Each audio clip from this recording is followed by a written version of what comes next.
Donc,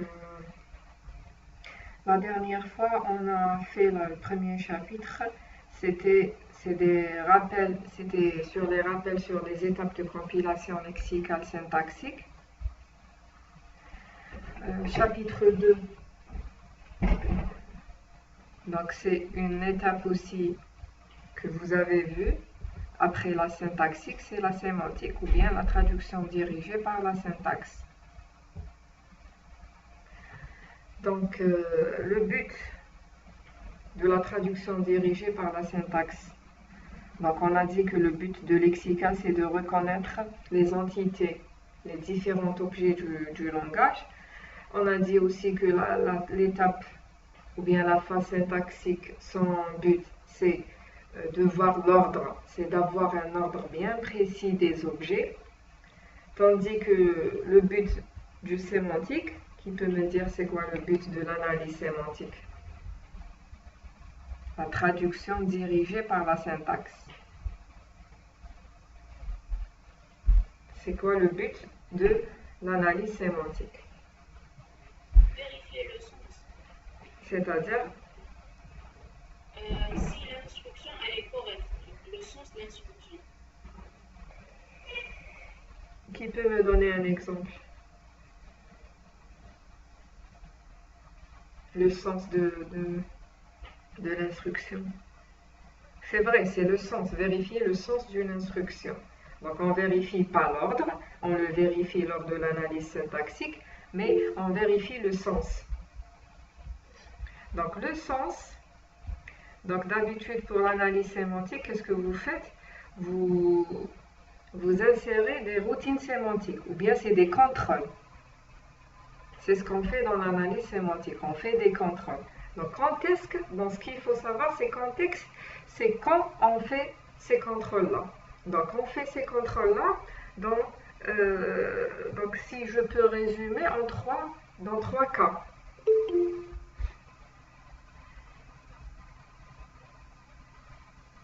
Donc trois cas possibles. Donc le premier cas, c'est pour vérifier les identificateurs, est-ce qu'ils sont déclarés ou pas. Donc, par exemple, les variables. Est-ce que les variables sont déclarées ou pas? Si j'ai une variable, toujours je vérifie. Donc, c'est lors de l'analyse sémantique que je dois vérifier les variables, la déclaration des variables. Si j'ai une affectation ou bien une opération donnée, je dois vérifier les types.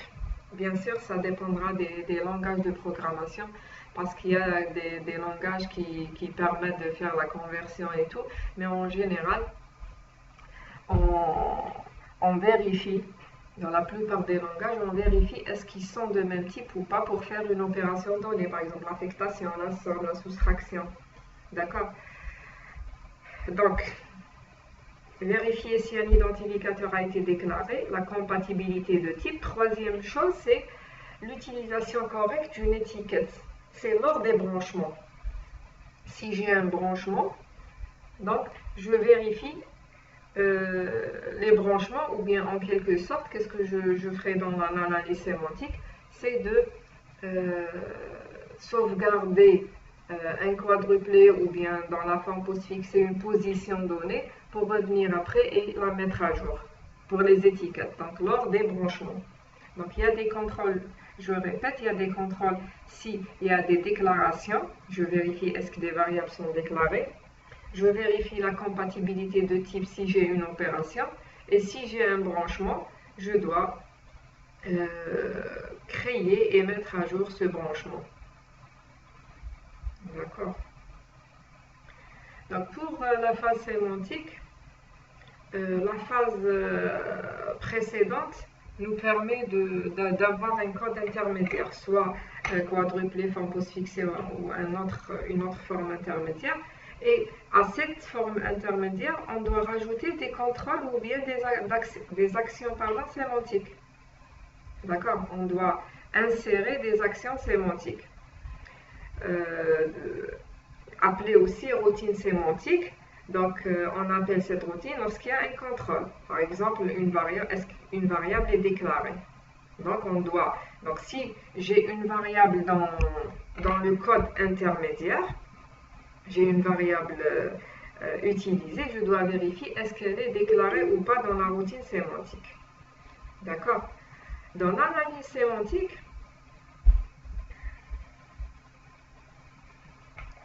on a un schéma de traduction. D'accord? On a un schéma de traduction à suivre. Donc d'abord, il faut avoir une grammaire sémantique. Donc c'est la même grammaire syntaxique auquel on va insérer des routines ou bien des contrôles sémantiques. On a le code intermédiaire. D'accord? Et on a les routines sémantiques. Donc les routines sémantiques, c'est les contrôles. C'est quoi une routine sémantique pour bien préciser les choses? C'est des procédures que vous devez écrire. Donc qui permettent de faire le contrôle sémantique. Donc routine sémantique, c'est une procédure ou bien une petite fonction qui permet de faire le contrôle. Et il faut bien voir là où il faut insérer la routine ou bien le contrôle. Donc, pour les routines sémantiques, donc, soit on va insérer une routine après une dérivation ou après une réduction. C'est selon, selon le cas. Est-ce qu'il est descendant ou bien ascendant? D'accord? Dans le cas où c'est descendant, on va insérer la routine après une dérivation. Dans le cas descendant, c'est-à-dire si je commence à partir de l'axiome vers la chaîne, je vais insérer après une dérivation. Sinon, si c'est le cas ascendant, je vais insérer la routine après une réduction. On va voir des exemples sur chaque cas. Je commence par le cas descendant.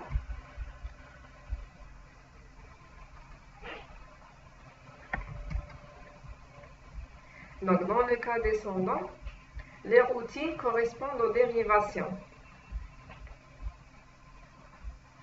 D'accord? Si j'ai la grammaire suivante, A qui me donne alpha, bêta, et donc j'ai cette règle-là et je dois insérer une routine. On va voir comment. Donc il faut connaître où est-ce qu'il faut insérer. Donc ici, si je sais qu'il faut insérer une routine après alpha, ou bien entre alpha et bêta, par exemple alpha c'est une variable, pour voir est-ce qu'elle est déclarée.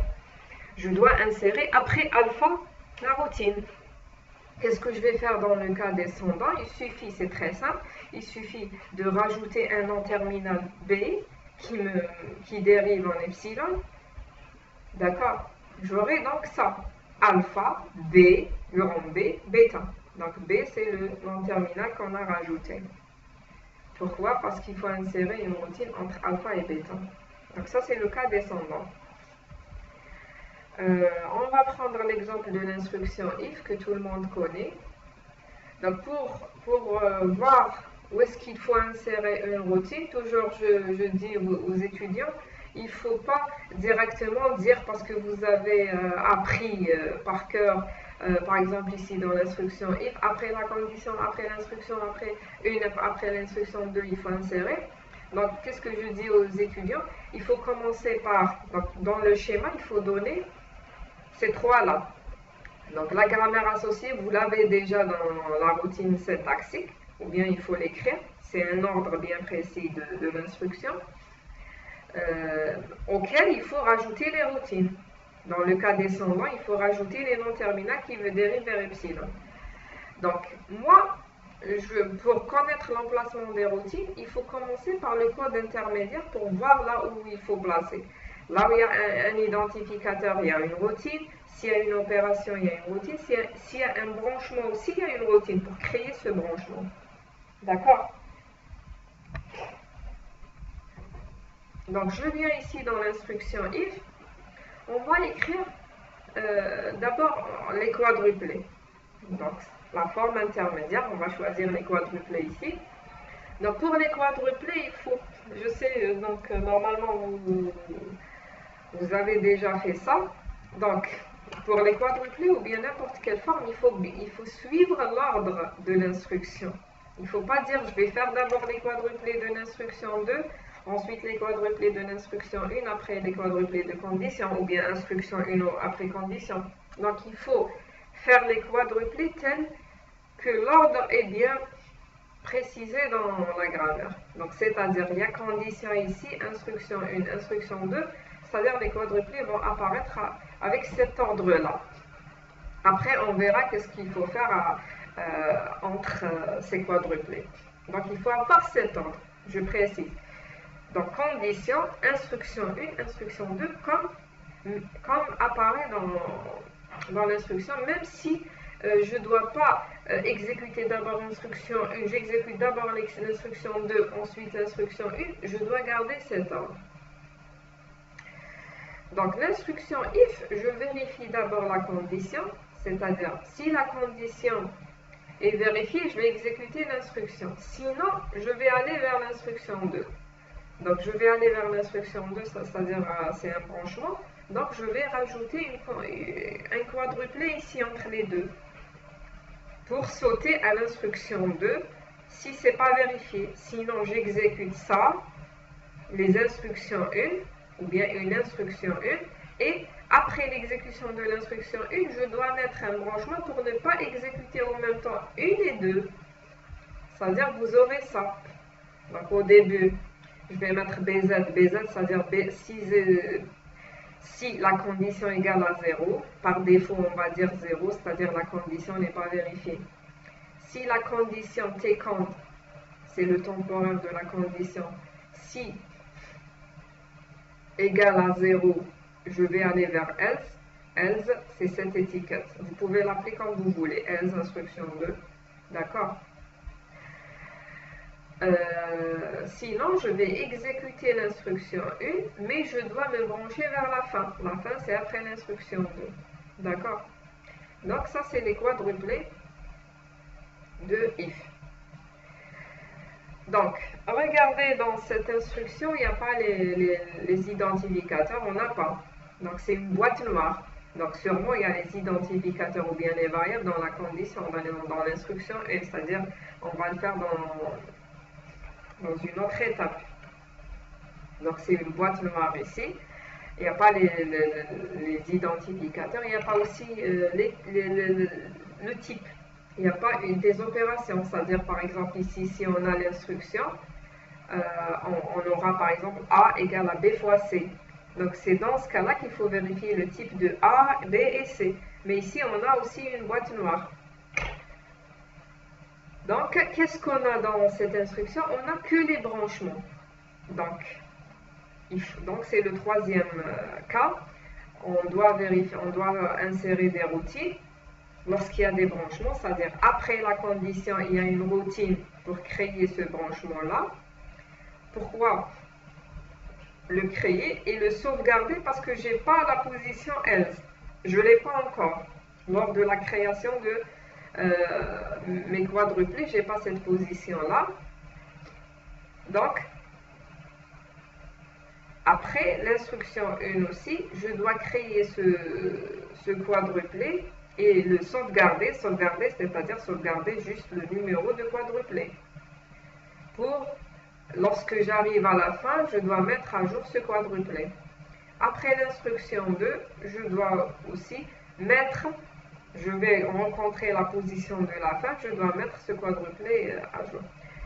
Donc vous pouvez poser des questions, vous pouvez m'arrêter si vous ne comprenez pas, d'accord? Donc, je répète, on a donc une routine après condition, une après l'instruction parce qu'on a ça, et une après l'instruction 2 parce qu'on a la position fin à mettre à jour. D'accord? Donc, c'est-à-dire j'aurai ça. Routine A, routine B, routine C. Et A, B, C dérive en epsilon parce que c'est une grammaire, c'est le cas descendant. Donc, pour la routine A, qu'est-ce qu'on va mettre dans la routine A? C'est la routine qui vient juste après la condition, c'est-à-dire je dois créer ça. Je dois mettre quadruplé. Il faut bien comprendre que les quadruplés, c'est quoi? C'est une matrice. C'est une matrice là où il y a 4 colonnes. D'accord? Lorsque je dis je suis dans A, après la condition, c'est-à-dire, donc, je vais vous montrer ici. C'est-à-dire comme si vous avez une matrice. Donc, par exemple, une condition. Donc, je vais mettre moins AB, A, B, T1 par exemple. Donc ça c'est par exemple un quadruplé de la condition. AB supérieur ou bien A juste supérieur. AB, la condition par exemple.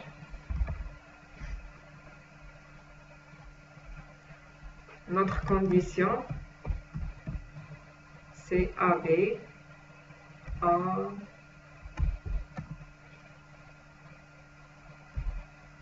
supérieur juste à B. Ça, c'est la condition. Donc, je vérifie le quadruplé de la condition. Soit vous allez vérifier directement A supérieur à B, ou bien vous allez faire une soustraction entre A et B. Le résultat est dans T1. Donc, c'est-à-dire, qu'est-ce que je vais avoir ici? Après la quadruplée condition, je vérifie est-ce que la condition n'est pas vérifiée, je vais aller vers else. Si la condition n'est pas vérifiée, c'est-à-dire A est inférieur ou égal à B. Donc B inférieur ou égal, c'est BLE. Donc je vais aller vers else.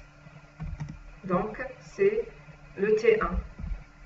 Donc si T1 est inférieur ou égal à... Bon, ici inférieur ou égal, c'est pas inférieur ou égal, puisque le résultat il est dans T1, je vérifie est-ce que c'est, puisqu'on a fait A moins B moins A moins B, donc je vérifie par rapport à 0, c'est-à-dire B.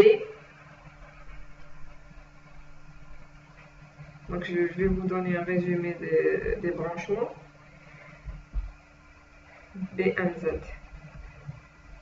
D'accord. Donc BMZ, c'est-à-dire inférieur ou égal. Donc T1, si c'est inférieur ou égal à 0, je vais aller vers else. Donc ça, c'est le quadruplé qu'on va créer. Ce qu'il faut comprendre, c'est que lors des routines sémantiques pour le cas des branchements, on va créer, il n'existe pas. Je suis dans la routine A, c'est-à-dire je suis juste après la condition, je dois créer ce quadruplé-là. C'est-à-dire, je dois mettre, donc ça tout ça c'est une matrice, il y a plus encore. Donc ça c'est vide, je suis dans cette position-là. Je suis dans cette position-là, A, je suis dans la routine A, je suis dans cette position et le quadruplé il est vide. Qu'est-ce que je vais faire? Je vais créer le quadruplé, je vais mettre quadruplé QC. Quadruplé c'est la matrice, elle s'appelle quad. QC c'est la position libre. Quad QC, quadruplé courant, c'est le quad QC. Quad QC, je vais mettre BMZ. Donc, je ne connais pas la position else encore. T1, ainsi de suite. Et j'avance. Avant d'avancer, il faut sauvegarder ce QC là. D'accord? Donc, c'est ce qu'on va faire dans la routine 1. Donc, quad QC, donc BZ en général parce qu'on n'a pas la condition. Donc, BZ, T condition, et ici, je n'ai pas la position. Et ce QC là, ce quadruplé courant, je dois le sauvegarder dans une variable. Vous pouvez la nommer comme vous voulez. Ici, on appelle sauve BZ. Et j'avance. Il ne faut pas oublier d'avancer parce que si vous n'avancez pas, la prochaine fois, le QC, il est branché ici et on va écraser ça.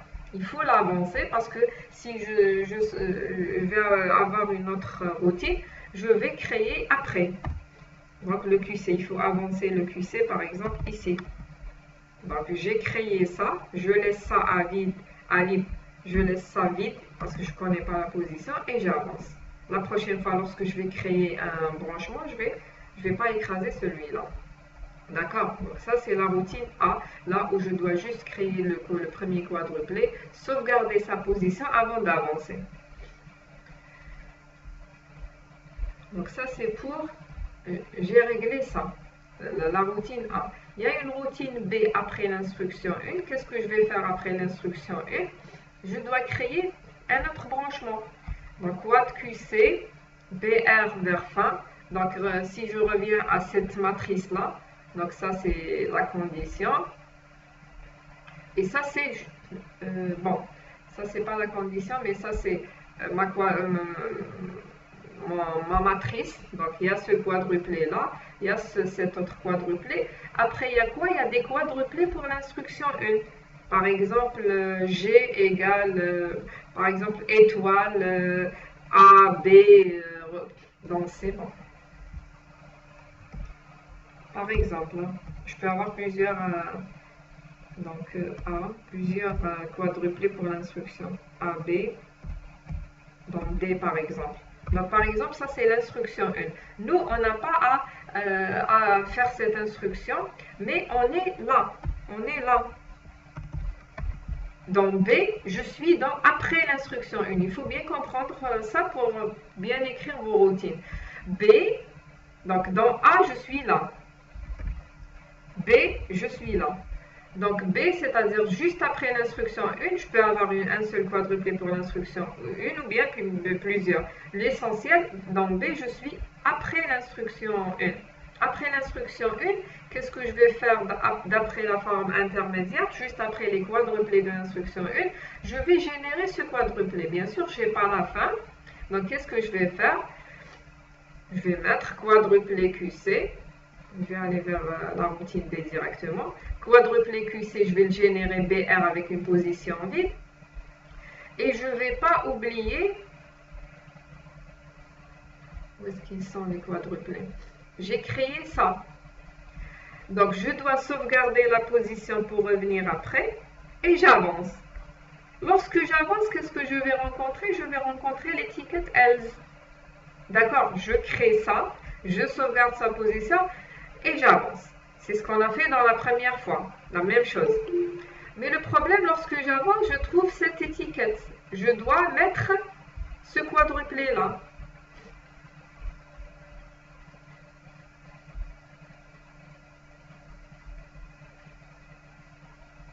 D'accord? Et pour mettre ce quadruplé, je reviens dans ma matrice qui s'appelle quad. Quad, je ne vais pas mettre quad QC, mais quad, je vais appeler quoi? Quad, je vais voir la variable. Quad sauf BZ, deuxième position, je vais mettre le QC courant. Le QC courant ici, par exemple, c'est 6 ou le quadruplé numéro 6. D'accord? Donc la routine B, je répète. Je vais générer d'abord le quadruplé. Donc je vais ramener ça ici.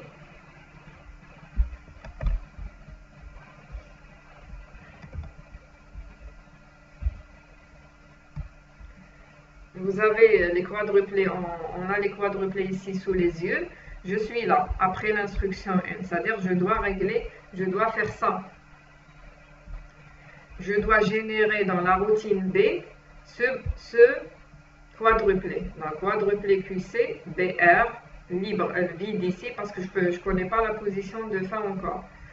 Je sauvegarde, par exemple dans la variable sauve BR QC, et j'avance. Lorsque j'avance, ce QC là, par exemple 1, 2, 3, 4, 5, ce QC quadruplé numéro 5, ou peut-être 7 ou autre chose, ce quadruplé numéro 5, je sauvegarde dans une variable 5, dans la variable sauve-BR. Et j'avance. Par exemple, ça c'est 6. Quadruplé 6, deuxième position. Quadruplé, pardon, c'est pas... ici, oui, c'est sauve-BZ. C'est ce que j'ai enregistré ici. Par exemple, le quadruplé numéro 2. Quadruplé numéro 2, deuxième position. C'est-à-dire, je reviens à ma matrice. Quadruplé numéro 2, celui-là par exemple, quadruplé numéro 2, deuxième position, je vais mettre la position 6, ce que j'ai retrouvé ici. Donc, quad sauve BZ2, QC. C'est tout. C'est ce qu'on va retrouver dans la routine B.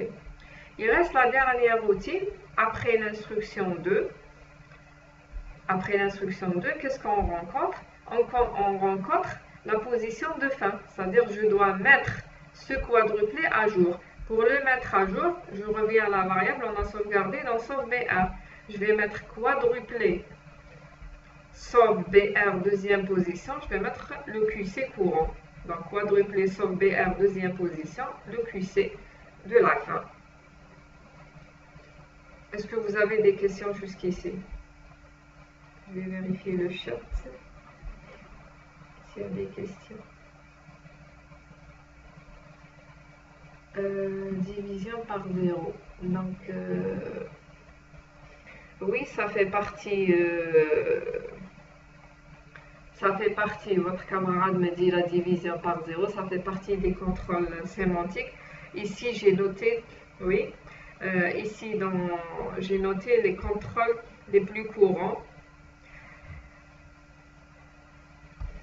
C'est des exemples, d'accord? Il y a d'autres, donc c'est des exemples, les plus généraux qu'on vérifie, mais la division aussi, c'est un contrôle sémantique, division par 0. Et ça dépendra aussi des langues. Bon, je dirais ça dépendra lorsque vous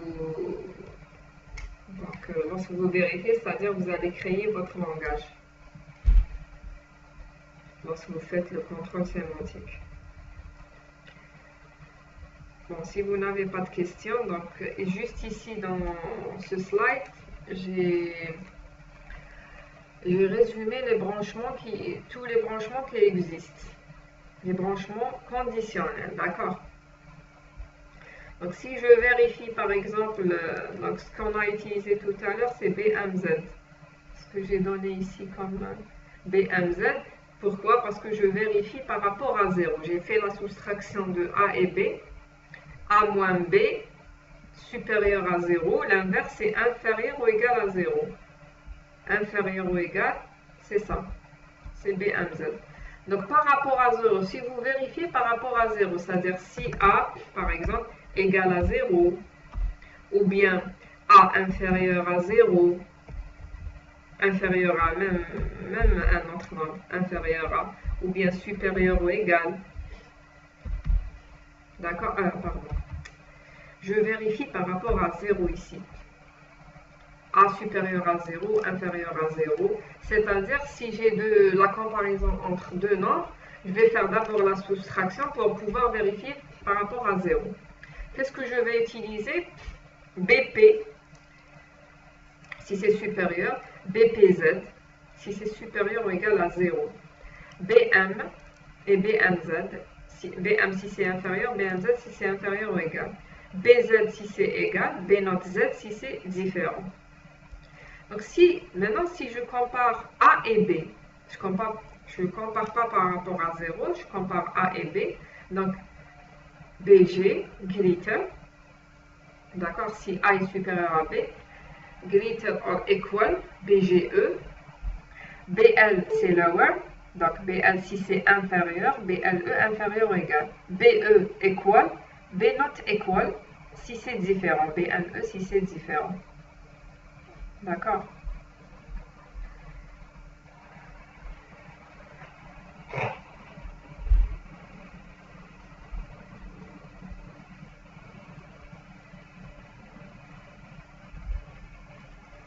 Donc si vous n'avez pas de questions jusqu'ici, je vais voir un autre exemple, toujours dans le cas descendant, après on passera au cas ascendant.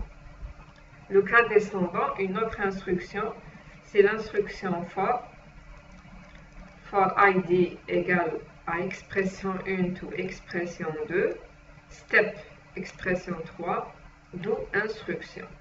Donc on va faire aussi le schéma de traduction de cette instruction. Schéma de traduction, je répète, c'est la grammaire transformée. Donc je reviens ici, on a donné la grammaire, regardez pour le premier cas, on a donné la grammaire, je vais enlever ça, ce brouillon.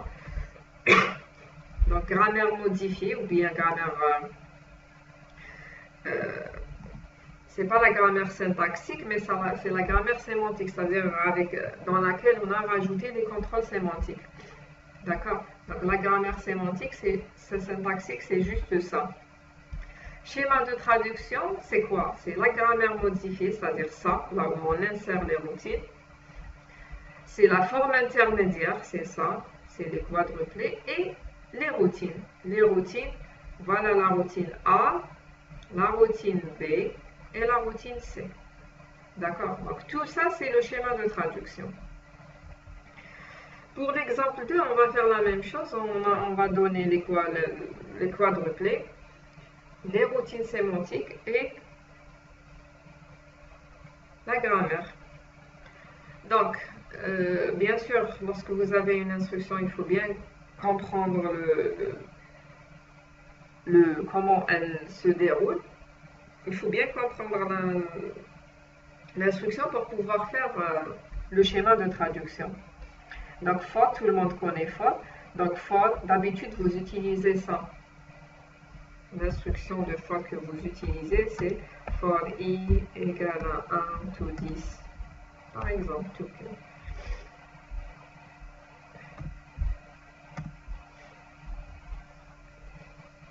Donc, je ne sais pas, n égale à A fois B. Par exemple, d'accord, ou autre chose.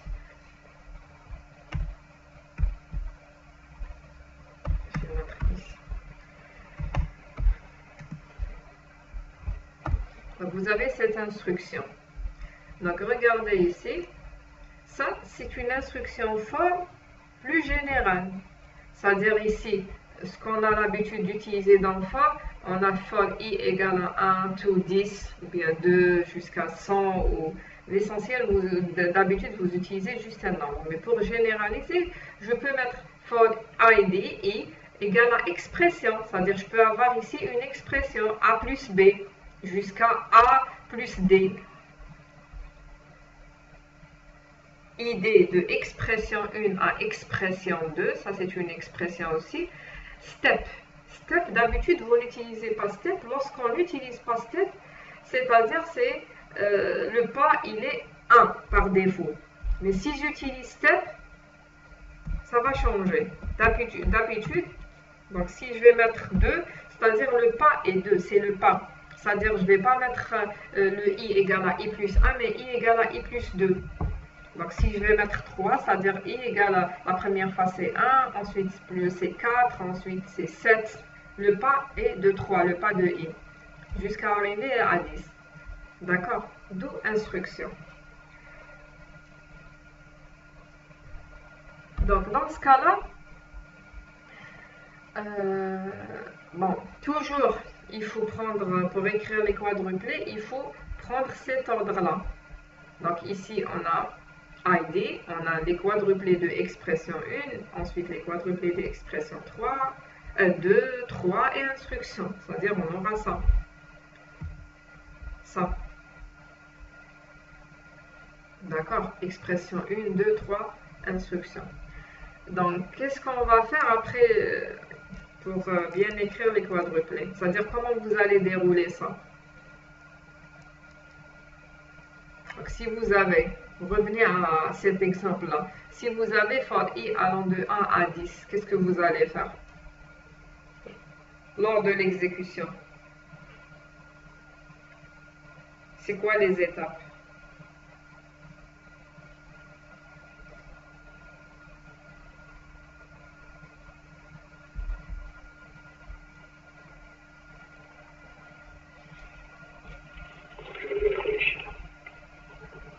Pardon? J'entends pas bien. Évaluer la condition, c'est-à-dire, est-ce qu'on a une condition ici? Où est-ce qu'elle est? On a for i égale à 1 to 10, step 3.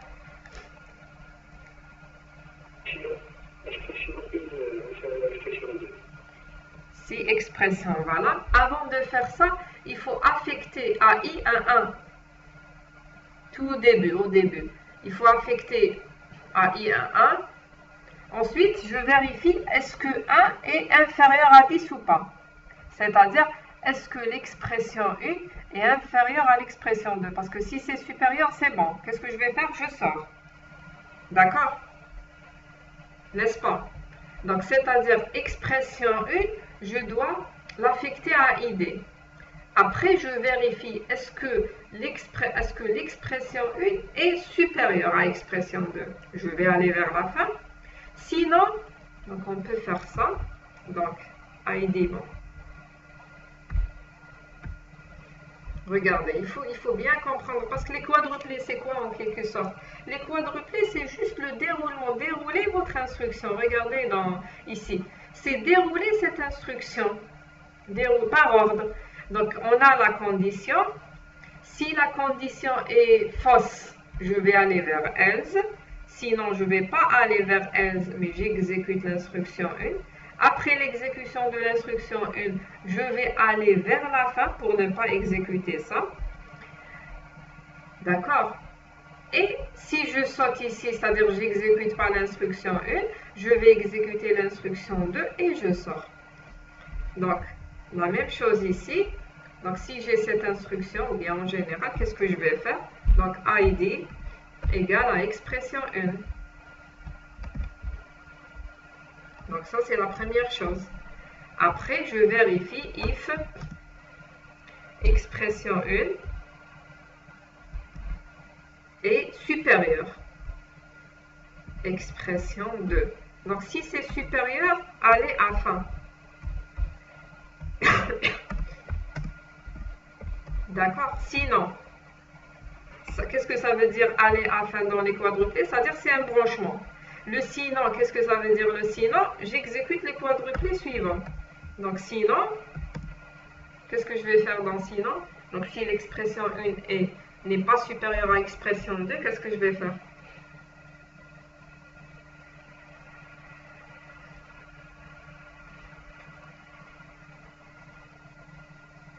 Donc au début, j'affecte à ID l'expression 1. Par exemple, donc ça c'est une instruction. À ID, je lui affecte 1, par exemple, ou bien une instruction générale, une expression générale. Donc je vérifie, est-ce que 1 est supérieur à 10? Si c'est supérieur, je vais aller à la fin. Sinon, si c'est pas supérieur, qu'est-ce que je vais faire? Je pense à la première instruction. Je passe à la première instruction, d'accord? Sinon, je passe à la première instruction. C'est un branchement. D'accord? Parce qu'entre-temps, j'ai l'expression 3. Donc, si je passe à l'instruction, j'exécute l'instruction. J'exécute l'instruction, qu'est-ce que je vais faire après l'exécution de l'instruction? Avancer avec step. Oui. Et j'avance. Qu'est-ce que ça veut dire? Ça veut dire ID reçoit ID précédent, par exemple 1, plus 3, c'est-à-dire expression 3. N'est-ce pas? J'avance. Donc, si tout est bon, je vais exécuter mon instruction et j'avance dans ID. Qu'est-ce que je vais faire après? Donc, ça, c'est le sinon. J'exécute l'instruction et j'avance dans ID. Après, j'ai avancé, j'ai rajouté un ID 3, c'est-à-dire I va devenir 4. La première fois, j'ai... Lequel? Celui-là. Je reviens. Donc, lorsque je rajoute à ID l'expression 3, je vais dire aller, je vais mettre test. Donc, ça, c'est le test. Bon. Donc, aller à test, parce qu'à chaque fois, je vérifie est-ce que l'expression 1 est toujours supérieure, est toujours inférieure ou elle est supérieure. Donc, je rajoute à ID l'expression 3, c'est-à-dire 3, je vais aller à test. Est-ce que l'expression 1, donc ici en général, ce n'est pas l'expression 1. Est-ce que ID, parce que ID qui va, à la première fois, il va recevoir la valeur initiale de l'expression 1, par exemple, c'est 1. Est-ce que le ID, regardez ici, ID reçoit expression. Est-ce que le ID est supérieur à expression 2? La première fois, est-ce que 1 est supérieur à 10? Allez, à fin, non. Sinon, j'exécute l'instruction et je vais rajouter à ID le 3, c'est-à-dire ça va devenir 4. Allez à test. Allez à test, donc je vérifie. Le 4, ID, c'est 4. Est-ce que 4 est supérieur à expression 2, c'est-à-dire à 10? Non, c'est pas supérieur. Pour aller à la fin, je vais exécuter l'instruction et rajouter un 3. Donc, est-ce que c'est supérieur? Donc, c'est pas supérieur, jusqu'à ce que le ID va être égal à 13. Donc, est-ce que 13 est supérieur à expression 2? Oui, 13 supérieur à 10, donc je vais aller à la fin.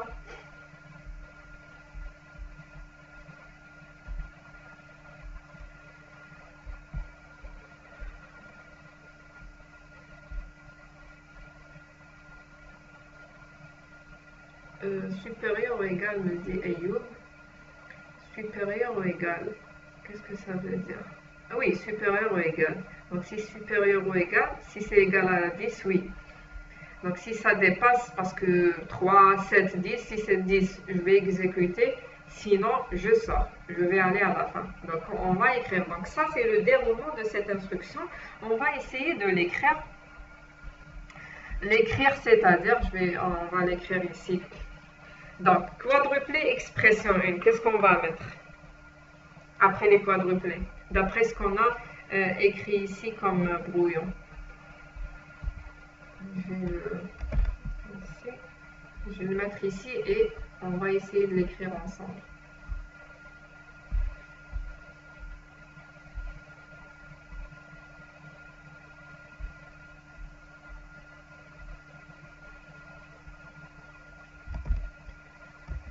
Voilà. Donc, on a l'expression 1. Donc ça, je commence par les quadruplés. On n'a pas fait encore la grammaire parce qu'à partir des quadruplés, on va savoir là où on doit placer les routines. Donc, on a les quadruplés. On a dit que la première chose à faire, c'est mettre l'expression dans ID. C'est-à-dire, qu'est-ce que je vais faire ici? On a le temporaire de expression 1, il est dans T expression 1. Donc, c'est des temporaires ici. Je peux avoir plusieurs quadruplés de expression 1, le résultat il est dans T expression 1. Plusieurs quadruplés de expression 2, le résultat il est dans T expression 2, ainsi de suite. Je vérifie juste ici. D'accord?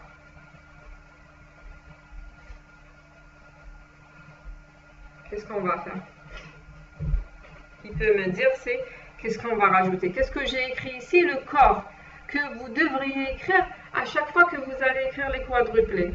Donc, vous avez expression 1, expression 2, expression 3, instruction. Vous allez écrire ce corps. Ensuite, il faut le cortiquer. D'accord? C'est-à-dire, peut-être il faut rajouter ici, après, avant, d'après le déroulement. Donc, ça, c'est en général.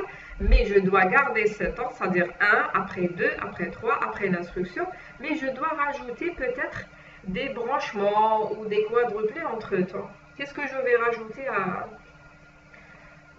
ici pour avoir le déroulement donné ici de cet exemple-là? Qu'est-ce que je vais rajouter? Je vais voir, est-ce qu'il y a des commentaires? Non.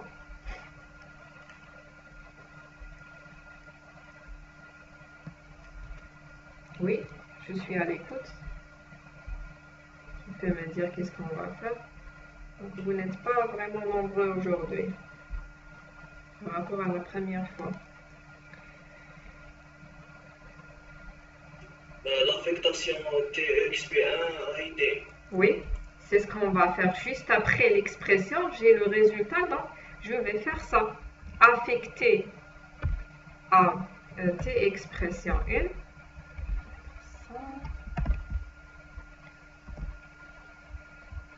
À ID. Donc ID, d'habitude, vous le mettez à la fin. Je ne sais pas.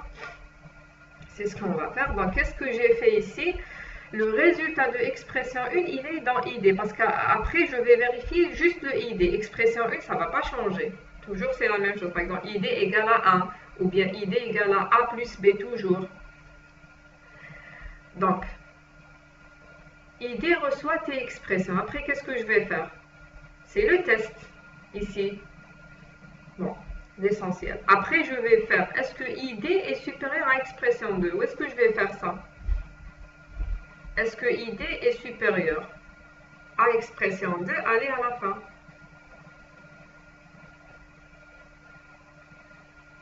Où est-ce que je vais faire ce test-là et qu'est-ce que je vais écrire dans les quadruplés? Les quadruplés de soustraction. Soustraire quoi? ID moins expression 2. Bon, je peux faire soit soustraction, soit directement vérifier ID avec expression 2. Mais où est-ce que je vais rajouter ce quadruplé là? Après le quadruplé 2. Oui, bien sûr, parce qu'avant, je n'ai pas le résultat. Donc, après les quadruplés de expression 2, je dois vérifier. Soit vous allez faire une soustraction, ou bien directement vérifier ID. Je vérifie ID avec expression 2. D'accord? Bon. Expression 2.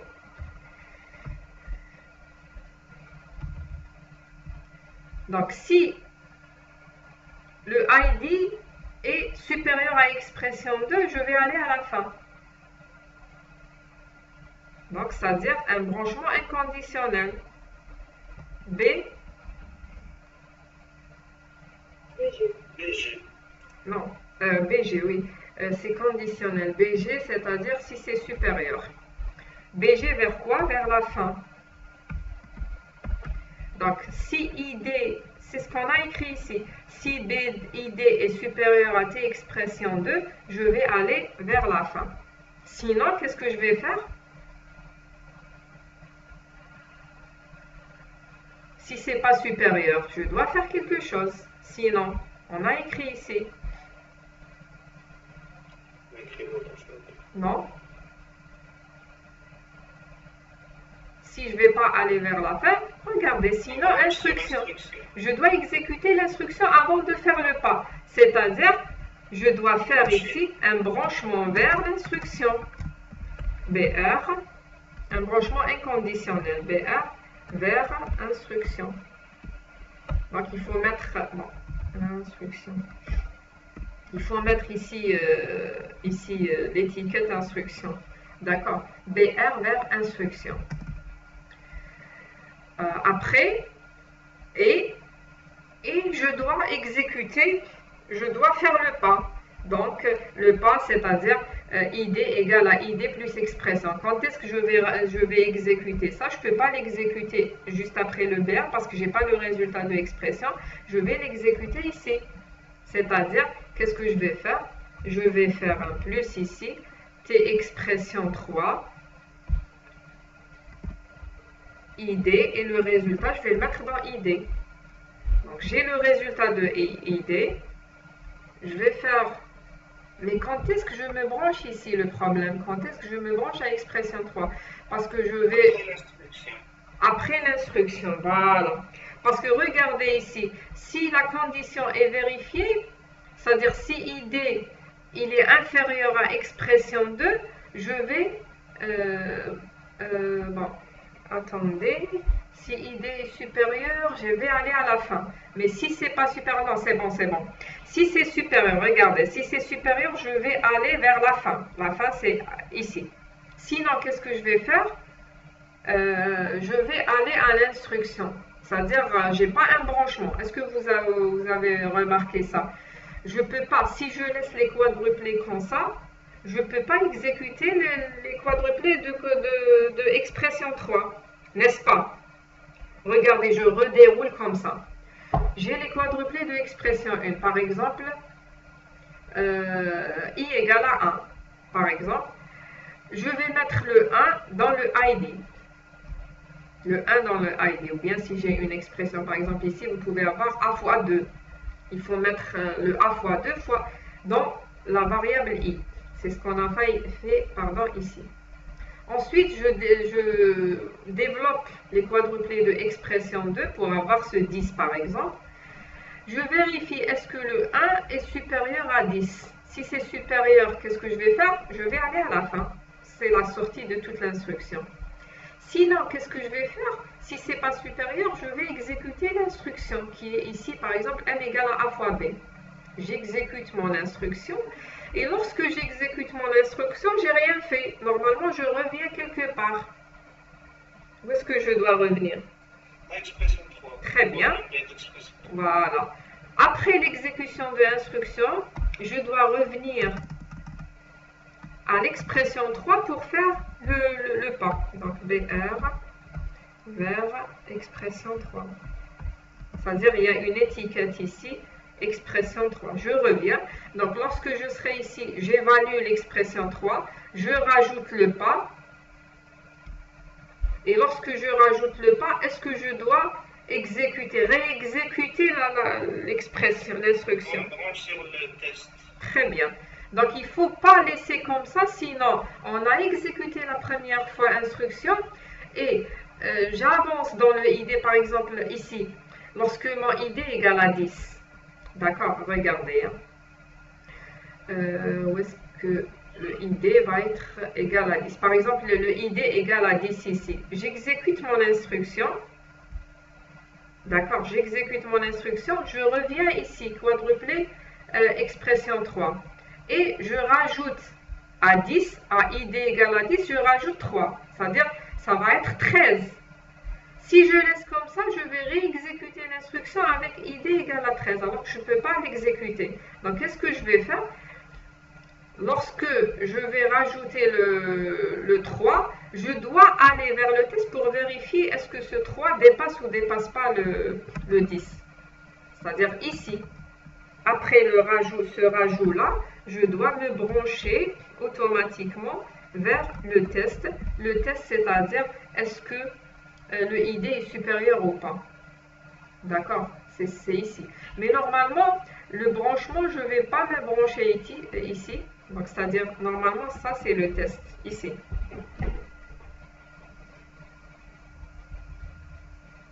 C'est ici le test.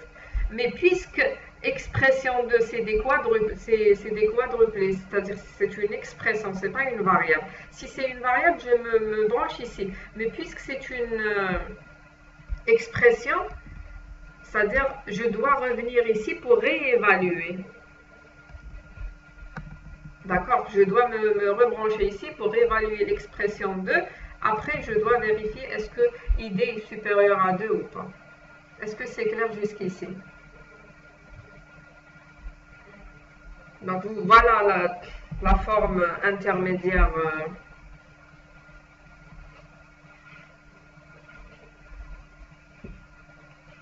Donc,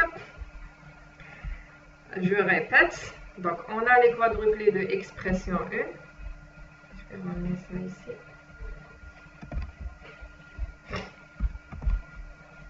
On a les quadruplés de expression 1, par exemple, pour évaluer et pour trouver ce 1-là.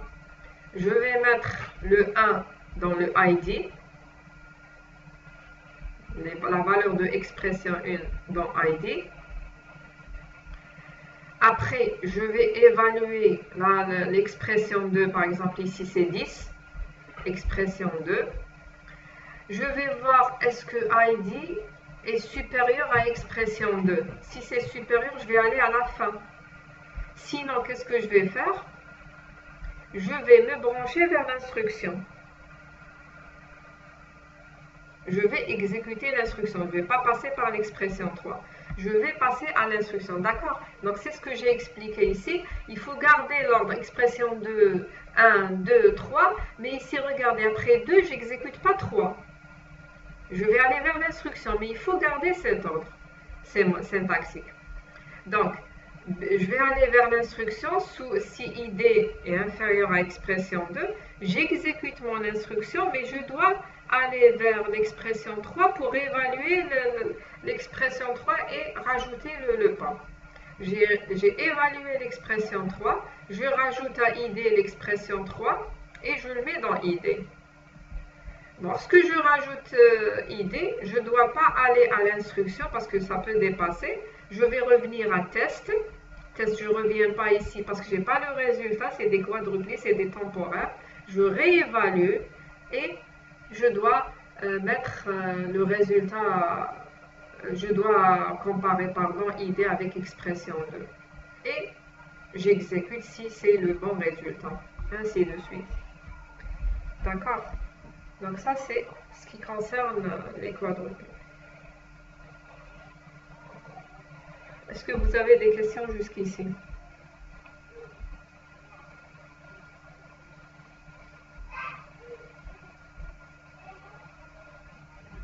Voici Nissa Hamaz me dit ID et expression. Hammaz, vous voulez me dire l'écriture. ID, T, expression. Je ne sais pas comment vous avez écrit, vous êtes venu de différentes, il y a easy, il y a A4. Je ne sais pas. Mais d'habitude, ce qu'on fait, le résultat toujours il est à la fin. Le résultat toujours il est à la fin. Je ne sais pas comment vous écrivez. D'accord, très bien. Je ne sais pas comment. Donc, d'ailleurs, dans les documents ou bien sur Internet, vous pouvez retrouver différentes. Donc ici toujours c'est le résultat. Donc expression, on va le mettre dans ID. D'accord? Par exemple ici, regardez dans le plus. ID plus expression dans ID.nom. Dans ID. Donc le résultat il est dans à la fin.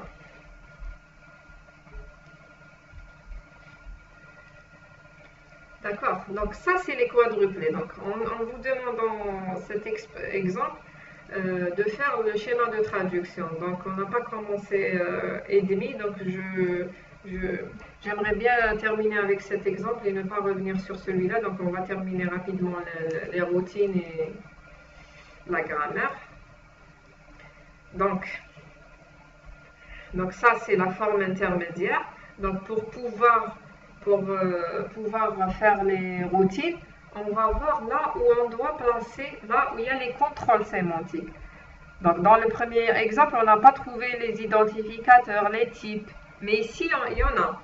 Regardez d'abord, c'est quoi le premier contrôle sémantique à faire ici?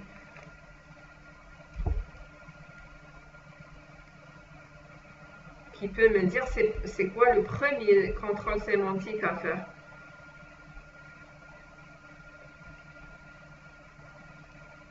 C'est idée déclenche. Très bien. Donc, la première chose dans cette instruction, on a ID. Donc, la première routine, c'est voir est-ce que ID est déclaré ou pas. D'accord? La deuxième chose, il faut... Pardon? Très bien. Très bien. La deuxième chose, il faut voir les quadruplés. D'accord? Donc, on va voir ici. Donc, on a ID. Après ID, on a une affectation. Est-ce que ID et expression, ils sont de même type? Et on génère. Donc, s'ils sont de même type, je génère ce quadruplé. Donc, ça, c'est dans la routine qui vient après l'expression 1. C'est-à-dire, il y a une routine après ID. Il y a ici une routine. Je vais mettre un caractère spécial, par exemple, le DOL 100. D'accord, il y a une routine ici. Qu'est-ce qu'elle fait? Elle permet de voir est-ce que ID est déclaré ou pas. Il y a une routine après l'expression 1. Qu'est-ce qu'elle fait cette routine? Puisqu'il y a une affectation. Elle génère ce quadruplé, la routine après expression 1. Elle permet de générer ce quadruplé-là. Mais avant de générer ce quadruplé-là, il faut vérifier le type parce qu'il y a une affectation. Est-ce que expression 1 et ID, ils sont de même type? D'accord? Donc, s'ils sont de même type, je génère le quadruplé. Et lorsque je génère le quadruplé, j'avance. Je vais mettre QC++. Lorsque j'avance, je vais retrouver cette... Il faut vérifier aussi là où il y a les étiquettes. Je trouve l'étiquette test.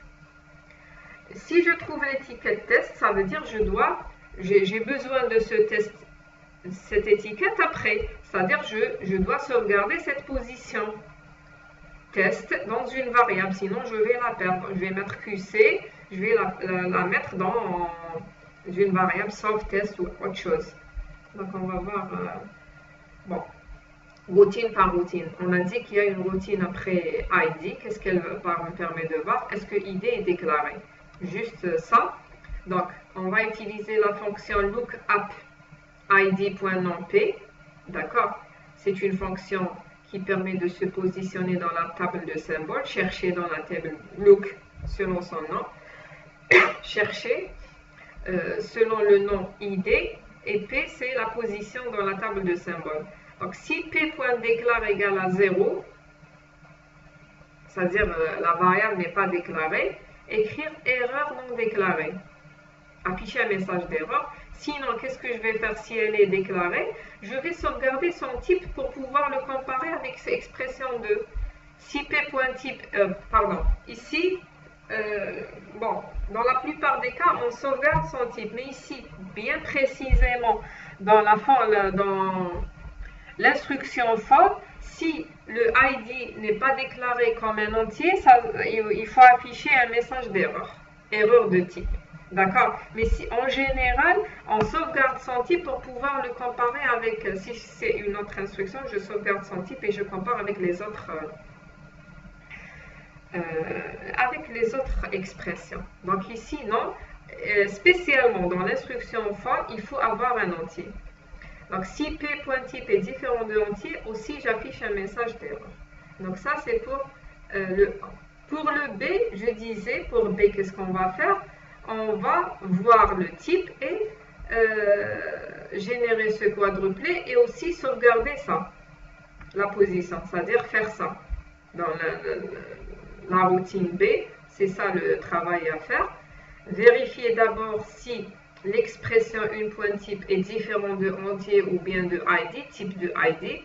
Donc, puisque ID doit être entier, je vérifie directement est-ce que le type de l'expression une est différent de entier. S'il est différent, j'affiche un message d'erreur de type. Sinon, s'il est de type entier, qu'est-ce que je vais faire? Je génère ce quadruplé. Quadruplé d'affectation égale expression ID. D'accord? Donc, c'est-à-dire ID reçoit la valeur de l'expression E. J'avance, bien sûr, QC++. Il faut à chaque fois que vous générez un quadruplé, il faut avancer pour ne pas l'écraser. Lorsque j'avance, j'ai retrouvé la position test. J'ai besoin de cette position après. Donc, je dois sauvegarder SoftTest. Je dois sauvegarder ce QC-là dans une variable SoftTest. Donc, ça, c'est en ce qui concerne la B. Après, on a C. C'est après l'expression 2. Après l'expression 2, qu'est-ce que je dois faire? Je dois générer ce quadruplé. Je le génère. Avant de générer, qu'est-ce que je dois faire? Qui peut me dire pour l'expression 2? Voilà. Je dois... Non. Donc ça c'est... Je dois aussi, parce que c'est une expression, je dois aussi vérifier est-ce qu'ils sont de même type que ID, même pour l'expression 2. Donc, s'il est de même type, je dois générer ça et je sauvegarde parce que je n'ai pas la position fin. Donc, je sauvegarde aussi ce quadruplé-là. Et je dois aussi générer BR vers instruction. Je dois sauvegarder aussi parce que je n'ai pas la position de instruction. Donc, ici, regardez. Ce quadruplé, vous pouvez ne pas sauvegarder sa position parce que vous avez le quadruplé et ça, c'est plus 1. Parce qu'ils sont successifs. Hein. S'ils ne sont pas successifs, non. Après, lorsque j'avance, donc je génère ça, et j'avance. Lorsque j'avance, je retrouve expression 3. J'ai besoin de expression 3 quelque part après, donc je dois sauvegarder. D'accord? Donc, pour C, c'est-à-dire après l'expression dans D, après l'expression 2, c'est ce que je dois faire, générer ces deux quadruplés et sauvegarder cette étiquette. D'accord? Bien sûr, puisque c'est une expression, donc je dois vérifier son type. Si expression de type différent de entier, j'affiche un message d'erreur. Sinon, je génère le quadruplé BG. Il ne faut pas oublier d'avancer, mais avant d'avancer, je le sauvegarde. Pourquoi? Parce que je n'ai pas la position fin, il faut revenir et mettre à jour. J'avance, lorsque j'avance, je dois générer ça, sauf QCBR. Donc, vous pouvez sauvegarder dans une variable ou bien pour optimiser, ce n'est pas la peine de sauvegarder. Je peux utiliser ça plus 1, sauf BG plus 1 parce qu'ils sont successifs. D'accord? Soit vous pouvez sauvegarder ou bien utiliser, lorsqu'on met à jour, je peux utiliser sauf BG plus 1. QC++, j'avance ici. Et lorsque je serai ici, je sauvegarde cette position parce que j'aurai besoin après. Je sauvegarde sauf expression 3 égale à QC. D'accord? Donc ça, c'est la routine C. Routine D, c'est-à-dire après l'expression 3, qu'est-ce que je vais faire? Après l'expression 3, je dois générer ce quadruplé d'addition. Mais avant de faire l'addition avec ID, T expression 3 avec ID, je dois vérifier bien sûr le type. Je vérifie le type. Si c'est bon, je génère ça. Et je génère aussi ce BR vers test. C'est pas la peine de sauvegarder ce quadruplé. Pourquoi? Parce que j'ai la position test qui est sauvegardée dans une variable. Je vais la mettre directement. On a appelé sauve test. On a sauvegardé dans la routine 2, je crois. Sauve test. D'accord? Donc, expression 3.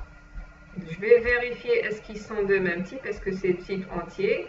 Sinon, j'affiche un message d'erreur si ce n'est pas de type entier. Si c'est de type entier, qu'est-ce que je vais faire? Je génère le quadruplé d'addition, j'avance. Ici, ce n'est pas la peine de sauvegarder. J'ai généré, j'avance. Lorsque j'avance, je génère ce quadruplé BR. Je ne vais pas laisser la deuxième position vide. Pourquoi? Parce que je connais, j'ai déjà sauvegardé cette position, c'est sauf test.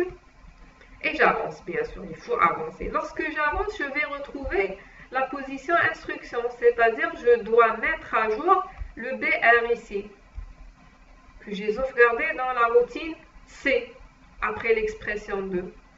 D'accord? Donc, c'est sauve BR, quadruplé sauve BR, deuxième position, je vais mettre ce QC là.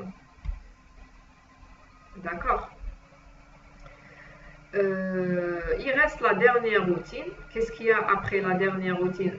Dans la dernière routine, c'est après l'instruction. Je génère le BR vers expression 3. Je n'ai pas à sauvegarder cette position parce que j'ai la variable. Je vais la mettre directement. Et je rencontre, lorsque je vais mettre QC++, je rencontre la position en fin. Donc, je dois mettre ce BG à jour. Donc, c'est ce que je vais mettre dans la routine E. Je génère quadruplé BR. J'ai la position sauf expression 3 que j'ai sauvegardée ici. QC++, je rencontre la position fin. Donc, je vais mettre à jour ce BR. BR vers instruction. Donc, quadruplé sauf BG, celui-là, pardon, la fin. BG, sauf BG, deuxième position, je vais mettre la position de la fin. Donc, je vais mettre ça en rouge pour voir que je l'ai fait dans cette routine. D'accord? Donc, tout ça, ça concerne les routines sémantiques. Il ne faut pas oublier juste la grammaire. Je ne sais pas, je n'ai pas dit. Parce que le schéma de traduction, c'est les routines. La forme, les formes, on a donné déjà. Et la grammaire. La grammaire, voilà la grammaire. Donc, c'est insérer les routines là où il y a le contrôle sémantique. Le contrôle, c'est après ID, après l'expression 1, 2, 3 et instruction. D'accord? Donc, ça, c'est le schéma de traduction, c'est la routine. Pardon, c'est la grammaire transformée, c'est-à-dire là où on doit rajouter les noms terminaux qui donnent epsilon, là où il y a les routines, les contrôles sémantiques. Les routines sémantiques, c'est-à-dire les fonctions qu'on a écrites, la routine A, B, C et D. Et bien sûr, le quadruplé qu'on a fait au début. Ça, les quadruplés. D'accord? Est-ce que vous avez des questions jusqu'ici?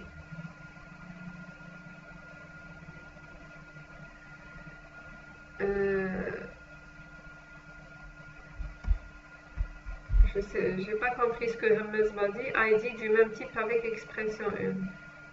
C'est tout à l'heure. Je crois que c'est une question de tout à l'heure.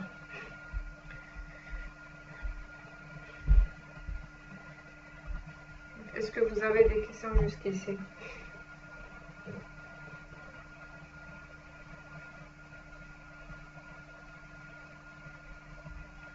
Essayez de refaire cet exemple vous-même. Essayez de le faire, de le refaire. Faire d'abord les quadruplés et les routines. D'accord? Parce qu'il y a plusieurs branchements ici. Je me branche vers instruction. Ici, je reviens à test. Et ici, je reviens à expression 3. Essayez de le faire. D'accord? Donc, Donc, si vous n'avez pas de questions, je vais m'arrêter là. Si vous n'avez pas de questions, donc je vais m'arrêter là et on fera la séance du TD à 13h30. Est-ce que vous avez des questions?